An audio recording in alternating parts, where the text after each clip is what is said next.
Hello students, मैं वसीम अकरम वास्तव में आपका स्वागत करता हूँ। स्टूडेंट्स, आज के लेक्चर में हम लोग देखने वाले हैं एसकेएमयू दुमका यानी सिंधु कानू मुर्मू यूनिवर्सिटी दुमका का यूजी सेमेस्टर 4 सेशन की बात करें तो सेशन है 2023 से 27 में जो भी स्टूडेंट पढ़ रहे हैं उनका एक पेपर होता है जिनका नाम है BAC2 यानी कि वैल्यू एडेड कोर्स। और ये जो पूरा पेपर है ये पूरा 50 मार्क्स का आपका ऑब्जेक्टिव होगा, देखने के लिए मिलेगा। इसमें जो हम लोग सब्जेक्ट पढ़ते हैं उस सब्जेक्ट का नाम है health wellness and yoga education. क्या नाम है? Health wellness and yoga education. दोस्तों, health wellness and yoga education का एक चैप्टर पढ़ रहे हैं। चैप्टर का नाम है मेथड्स ऑफ योगा एंड प्राणायाम, यानी कि हम लोग जो योगा करते हैं उसके क्या तरीके हैं, प्राणायाम करते हैं सांस बंद करके जो एक्सरसाइज करते हैं उसके क्या तरीके हैं। तो उन चीजों को आज हम लोग पढ़ेंगे। तो आज का ये 22वां लेक्चर जो है ये पूरा का पूरा थ्योरी होगा। इसमें हम लोग समझेंगे पहले कैसे हम लोग क्या करते हैं, उसके बाद जो इसके बाद 23वां लेक्चर होगा वो ऑब्जेक्टिव रहेगा। तो ये बात आप ध्यान रखिएगा कि 23वां लेक्चर वो ऑब्जेक्टिव होगा, इसी टॉपिक से रिलेटेड ऑब्जेक्टिव देखने के लिए मिलेगा। चलिए शुरुआत करते हैं बिना देर किए हुए। सबसे पहला क्वेश्चन यहाँ पर जो है टॉपिक है कि आसन का अर्थ क्या है, मीनिंग ऑफ आसन। यानी कि आसन हम लोग जो लगाते हैं ऐसे एकदम आसन नहीं लगाते, देखे होंगे बाबा जी वगैरह हाथ ऐसे रख करके पलथी मार करके एकदम आराम से आसन लगा के बैठते हैं। या आप पूजा करते हैं इसको भी आसन कहते हैं, नमाज पढ़ते हैं इसको भी आसन करते हैं। ठीक है, तो कहने का मतलब है आसन कहते किसको है, इस चीज को समझते हैं बाय डेफिनेशन। आसन जो है योग की स्थिर और आरामदायक शारीरिक मुद्राएं हैं। यानी कि अगर आप योगा करते हैं तो उसमें जो आरामदायक जो स्थिति होती है ना, जिसमें आप रिलैक्स रहते हैं एकदम, चाहे वो ये स्थिति हो, चाहे वो ये स्थिति हो, चाहे वो ऐसे वाला स्थिति हो, जो भी स्थिति है जो आपके शरीर को रिलैक्स करती है उस स्थिति को, उस सिचुएशन को हम लोग आसन करते हैं। बात समझ गए? जो शरीर और मन को स्वस्थ बनाती है, जो आपके मन को आपके शरीर को स्वस्थ बनाती है। आसन केवल शारीरिक कसरत नहीं है। ऐसा नहीं है कि आसन कूद कर लिए, ऐसे दौड़ लिए तो आसन हो गया, ऐसा नहीं है। बल्कि ये शरीर, मन और आत्मा को स्वस्थ बनाने की एक प्रक्रिया है। यानी कि आपका शरीर, आपका मन और आपकी आत्मा तीनों में दोस्ती कराने की एक प्रक्रिया है। चलिए आप देख लेते हैं कि आसन करने से क्या लाभ होते हैं, क्या बेनिफिट्स होते हैं, क्या फायदे होते हैं। तो नियमित अगर आसन कीजिएगा, नियमित अगर अभ्यास कीजिएगा तो आपका शरीर जो है वो लचीलापन होगा, आपका शरीर जो है वो फ्लेक्सिबल होगा। आपका शरीर जो है, मान के चलिए एक्सरसाइज कीजिएगा तो आपका शरीर क्या होगा, फ्लेक्सिबल होगा, लचीला होगा। मांसपेशियां मजबूत होगी, यानी आपके शरीर मजबूत होंगे। शरीर के पोस्चर में सुधार होगा, सही से आप खड़ा रह पाइएगा, सही से मान के चलिए जहां जैसा जरूरत पड़े, जब मन होगा फटाक से झुक जाइएगा। मान के चलिए जरूरत पड़ा तो झुकने का, जरूरत पड़ा तो फटाक से झुक पाइएगा। अगर कोई तौंद निकला हुआ बंदा है उसको बोलिए झुको, रुक रहे हैं, झुक रहे हैं, ऐसे हो जाएगा स्थिति। कहने का मतलब है अगर आप आसन करते हैं, योगा करते हैं तो इससे क्या होता है, बहुत सारे फायदे होते हैं। यह क्या करते हैं, ब्लड सर्कुलेशन में, आपके शरीर में जो खून बढ़ता है ना, अगर आप एक्सरसाइज कीजिएगा इससे क्या होगा, आपके शरीर में जो है खून वो तेजी से इधर से उधर भागता है। यानी कि खून जो है, ब्लड सर्कुलेशन जो है वो तेज होता है, वो बेहतर होता है। वो इसीलिए बोलते हैं रोज दौड़ा कीजिए। दौड़ने से क्या होगा कि आपका ब्लड सर्कुलेशन फास्ट होता है, जिससे आपके शरीर में खून तेजी से बढ़ता है। और खून अगर पूरे शरीर में पहुंचा है तो समझिए आप तंदुरुस्त है।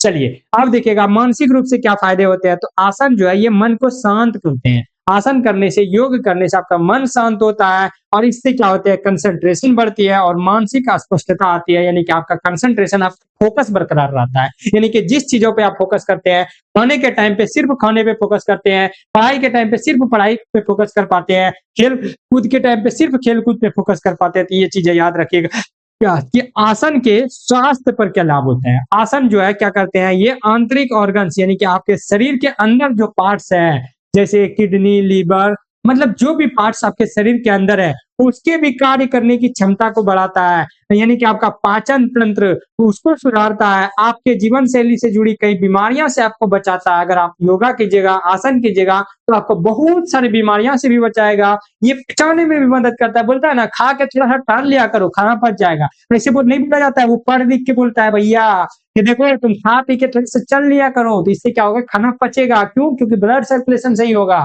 ठीक है, अगर योगा कर लीजिएगा तो तब तो मजे है। चलिए आप देख लेते हैं, देखिएगा कैसे कैसे यहाँ पर योगा कर रहा है। बताएंगे कि योगा कितने तरह के होते हैं, यानी आसन कितने तरह के होते हैं, कौन कौन से हम लोगों को पढ़ना है। मेन आसन आपको पढ़ाते हैं, महत्वपूर्ण आसन और उसकी विधियां कैसे करते हैं, इन चीजों को आपको समझाते हैं। सबसे पहला हम लोग देखेंगे पद्मासन। क्या? पद्मासन। पद्मासन क्या होता है, जमीन पे बैठ करके दोनों पैरों को सामने फैला दो।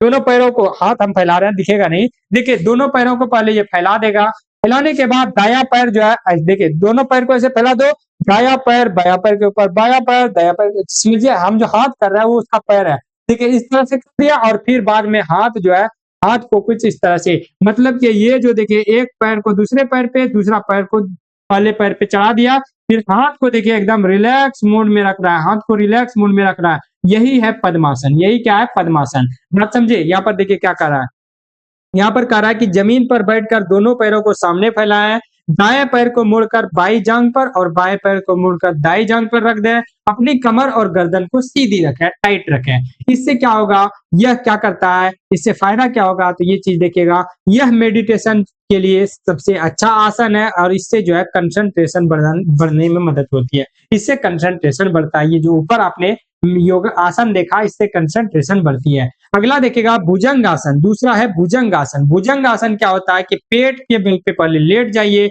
इस तरह से आप लेट जाइए पेट के बल पे, पेट के बल पे लेटने के बाद अपनी हथेलियों को कंधे के पास रखें, देखिए इसका हाथ जो है लगभग कंधे के पास यहाँ पर रख दिया है और धीरे धीरे जो है सांप की तरह गर्दन उठाइए और धीरे धीरे जो है अपने अगले हिस्से यानी कि छाती को ऊपर की तरफ उठाया और जैसे कोबरा सांप उठता है, देखिए पहले ये सो गई एकदम सीधे, अब फिर ये वाला जो पार्ट है इसको एकदम ऐसे कर्व की तरह बना दिया, तो ये जो होता है इसी को हम लोग कहते हैं भुजंग आसन। भुजंग मतलब होता है सांप, सांप की तरह। पहले लेट जाइए एकदम आराम से, लेटने के बाद हाथ ऐसे रख दीजिए जमीन पे, फिर ऐसे गर्दन को एकदम उठाइए, तो इसको बोलते हैं भुजंग आसन, यानी भुजंग होता है सांप, सांप की तरह जो है आपको बनना है। चलिए अब देखिए इससे होता क्या है, इससे जो है रीढ़ की हड्डी मजबूत होती है और लचीला बनता है। आपकी जो रीढ़ की हड्डी है देखिए इस पे जोर पड़ेगा तो स्वाभाविक है रीढ़ की हड्डी मजबूत होगी। चलिए अगला देखिएगा हलासन, तीसरा जो आसन है वो है हलासन। हलासन में देखिए यहाँ पर कैसे कैसे उल्टा लेटा हुआ है। हलासन होता है कि पीठ के बल पर लेटकर दोनों पैरों को सीधे उठाएं, यानी कि देखिए ये पीठ के बल पे लेट गई है, दोनों पैरों को क्या किया यहाँ पर देखिएगा, पीठ के बल पे लेट गई है और दोनों पैरों को एकदम स्ट्रेट सीधा उठा दिया, उल्टा जो है इस तरह से खड़ा होना। फिर इसको जो है आप यहाँ पर भी जमीन पे भी टच कर सकते हैं, इस तरह के जो है आसन को हम लोग बोलते हैं हलासन। उन्हें सिर के ऊपर उठाकर उठाते हुए पीछे जमीन तक ले जाएं, यानी कि पहले इस तरह से आप खड़ा हो जाएं, फिर उसके बाद जो है आप जो है इस तरह से जमीन तक भी चले जा सकते हैं, तो इसको हम लोग बोलते हैं हलासन। इससे क्या होता है, पाचन की शक्ति बढ़ती है, यानी कि आपका शरीर में खाना पचता है और शरीर के निचले हिस्से में लचीलापन में सुधार करता है, यानी कि लचीलापन जो है आपका शरीर बन जाता है। चलिए अगला देखिएगा, अगला है शलभासन। क्या है अगला? शलभासन। शलभासन क्या होता है कि पेट के बल पे, देखिए ये बंदा पेट के बल पे पहले लेट गया इस तरह से एकदम स्ट्रेट, पेट के बल पर लेट जाए और अपनी हथेलियों को जांघों के नीचे रखे, देखिए जांघ के नीचे यहाँ पर हथेली को रख दिया जाए और बिना घुटने मोड़े दोनों पैरों को ऊपर उठाएं। दोनों पैर को देखिए उसके बाद क्या कीजिए, धीरे धीरे हवा में उठा दीजिए बिना घुटनों को मोड़े। पहले लेट जाइए पेट के बल पे, फिर धीरे धीरे पैर को सिर्फ उठाइए। इससे क्या होगा, इससे जो है आपकी मांसपेशियां जो है, पीठ की जो मांसपेशियां हैं उसको जो है ताकत मिलेगी, वो जो है मजबूत रहेगा। ये चीजें आप ध्यान में रखिएगा, ठीक है, ये चीजें आप ध्यान में रखिएगा। चलिए अब देखते हैं हम लोग यहाँ पर पांचवा है धनुरासन। पांचवा क्या है हमारा? धनुरासन। अब धनुरासन किसको कहते हैं? देखिए ये बंदा वही सेम बंदा है, पहले पेट के बल पे लेटा हुआ है, पेट के बल पर लेट करके घुटनों को मोड़े और टखनों को हाथों से पकड़े, देखिए उल्टा हाथ करके देखिए पैर को किस तरह से पकड़ा हुआ है। ये इस टाइप के जो है एक्सरसाइज कर सकते हैं। अब शरीर के ऊपर की ओर खींचे जिससे शरीर का आकार धनुष की तरह हो जाए, इसीलिए इसको धनुरासन कहते हैं। ठीक है, इससे क्या होता है, मांसपेशियों को मजबूती प्रदान होती है और शरीर की मुद्रा सुधरता है, इससे शरीर की मुद्रा जो है सुधरता है, फ्लेक्सिबल आपका शरीर होगा। अगला है श्वासन। श्वासन, श्वासन, ठीक है, तो श्वासन देखिएगा यहाँ पर ये लड़की लेटी हुई है, शायद यही श्वासन है कि पीठ के बल पर लेट जाइए, पैरों के बीच में थोड़ा सा अंतर रखिए, देखिए पैरों के बीच में थोड़ा सा अंतर है, हाथों को शरीर से थोड़ा दूर रखिए, हाथ देखिए शरीर से थोड़ा दूर है और हथेलियों को ऊपर की ओर करके रखें, हथेलियां देखिए ऊपर की ओर रख रहा है हथेली, और पूरे शरीर को ढीला छोड़ दे, एकदम रिलैक्स रूप में रहे। इससे क्या होगा, इससे होगा कि ये तनाव को, स्ट्रेस को कम करता है और पूरे शरीर को रिलैक्सेशन देता है, आराम देता है। बात समझे। नेक्स्ट देखिएगा आसन है वज्रासन। वज्रासन किसको बोलते हैं?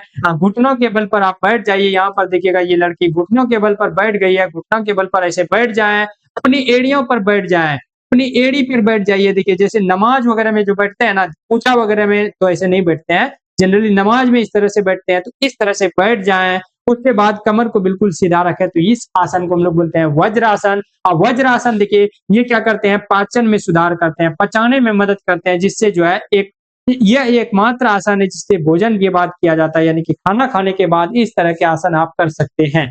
ठीक है, चलिए अगला देखिएगा चक्रासन, सबसे खतरनाक आसन। देखिए पहले खड़ा होकर के उल्टा ऐसे ऐसे उलट जाइए, जमीन को टच कर लीजिए, तो इसको बोलते हैं चक्रासन, यानी कि पीठ के बल पर लेट करके घुटनों को मोड़ें, हाथों को उल्टा करके कानों के पास रखें और पूरे शरीर को ऊपर की ओर उठाकर एक चक्र की तरह बना लें। ये समझिए कि इस तरह से आपको उल्टा जो है चक्र बना लेना है। इससे क्या होगा, शरीर अत्यंत लचीला और आपका शरीर शक्तिशाली बना रहेगा। चलिए ये चीजें हमने पढ़ा। अब देख लेते हैं प्राणायाम। 2-3 तरह का प्राणायाम, यानी कि सांस को बंद करके छोड़ने वाला जो एक्सरसाइज है, इस चीजों को हम लोग देखते हैं, इसको हम लोग प्राणायाम बोलते हैं। ये लास्ट टॉपिक है। प्राणायाम अर्थ और कितने प्रकार के होते हैं, तो प्राणायाम 2 शब्द से मिलकर के बना है। प्राण यानी कि जीवन की शक्ति, और आयाम यानी कि उस पर कंट्रोल, इससे बना हुआ है। इसमें क्या होता है, सांस पर कंट्रोल होता है। जनरली 2-3 तरह का हम लोग यहाँ पर पढ़ेंगे। पहला है भ्रामरी प्राणायाम। भ्रामरी प्राणायाम, ये दोनों जो है भ्रामरी प्राणायाम कर रही है। इसमें अपनी आंखों कानों को बंद करके नाक से गहरा सांस लेते हैं। देखिए कान को ये लड़की बंद की है और ये लड़की जो है अपने आंख को जो है 2 उंगली से बंद किया है। उसके बाद जो है गहरी सांस लीजिए और इसको छोड़िए। सांस को समय समय पर भौरे जैसे गूंज करते हैं, यानी कि आप ऐसे नाक या कान को बंद कर लीजिए।